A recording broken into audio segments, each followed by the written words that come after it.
Okay, welcome to a new episode of Farm Like a Hero, folks. I'm Richard Perkins. Today I'm here with Michael Walsh of Broadfield Farm in Wexford, Ireland, a 27-hectare family farm.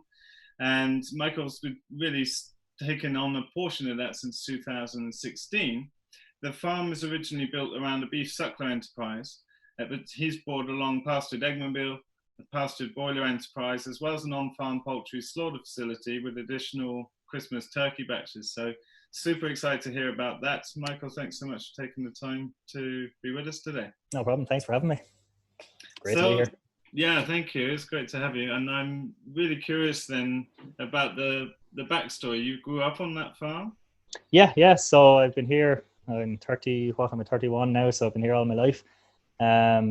So I grew up here. We had, as I said, we're based around a beef suckler herd here. I guess we got into them maybe 20 odd years ago.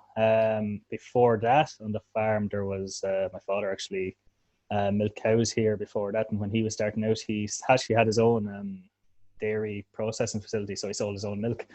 And then that kind of had some disease breakdowns in early on. So we got into the sucklers then. And that's what's been mainly on the farm for the last, let's say, 20 years or so. And we've then, as I said, I moved in 2016. I kind of started up this enterprise, after seeing, getting interested in local food. And, it was always kind of something we had in our mind for years was to, hey, why couldn't we sell our own beef?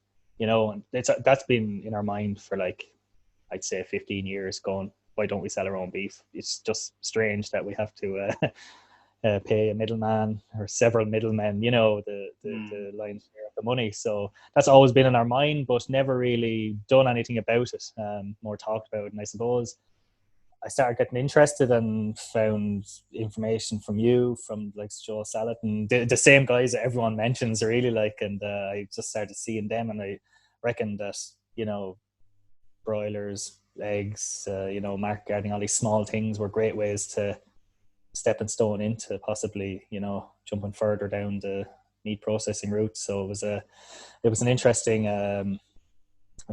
way just to get started, I think. And as you say, it can be quite a low cost enterprise to jump into as well. But as I said, I've been here all my life. I obviously went to college for 4 years. I studied agriculture, done 4 years. I got a degree in, it was land management or something.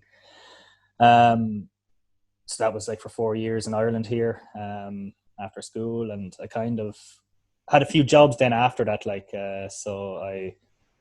When I left that, I worked on a fruit farm near here growing strawberries. I worked on that for a summer, and so that was the toughest work I've ever done in my whole life. It was just outrageous. It was just so tough.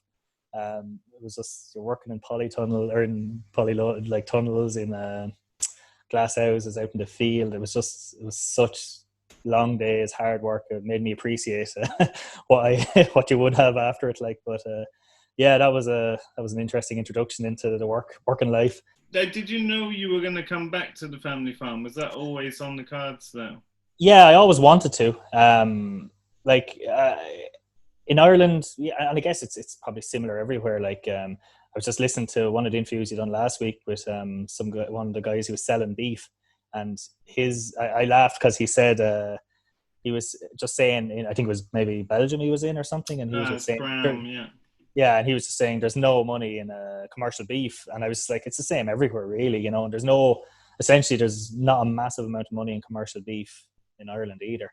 And on a 27 hectare small farm, essentially a small farm, there's not enough living for my father and myself. So I was always wanted to come back, but I always knew I had to do something outside the box. I couldn't just hope that my father would retire and I would just sit into a nice comfy business that's already established. I always realized that was never there. Okay, so what's who's on the farm then in terms of your family? So it's just my father works the cattle. He does all the beef side of things. Obviously I help him out, and I do work with him, but that's his. I don't get anything from that. I don't draw any wage or anything out of that. So I my entire living off what I'm doing. And then what's his take on you coming and starting up? He's obviously supporting it, letting you put these other enterprises in. Does he Is he Yeah. supporting you to build a future in farming? Very much so. Yeah, he's completely behind it, because I suppose in a sense it was his idea like 10, 15 years ago about selling our own beef, and he can see that this is building towards something like that, direct marketing, and he's very much behind that. And essentially it doesn't, like, if I was coming in and running horses or something like that was going to eat the grass that he needed, there would be a different story, but essentially everything I have complements everything really, and it doesn't hinder the process with him. Again, he's very open to it anyway. There's no issue that way. So it's fine. Like, and he's very helpful as well. Like, he works with me. I need help with something, he'll help me. If he needs help with something, I'll help him. It works both ways, and that, like, so it's useful. And obviously the farm has tractors, infrastructure, trailers there that I use as well, which is massively important. Yeah. The whole thing. I wanna dive into the enterprises, but I'm curious on the personal end of this too. It's like, have you folks had those kind of succession conversations? Like, do you have a plan for further down the line? Is it something you begin discussing early on, or is it conversations that haven't happened yet? Yeah, yes and no. Like, I'm the only one in the family interested in farming. I have 6 sisters, and none of them have any interest in farming. So I'm the only one here now, essentially living here, or living close by anyway. So yeah, like, I know it's mine for the future. In terms of everything else, it's when my father will retire or anything like that, I don't know.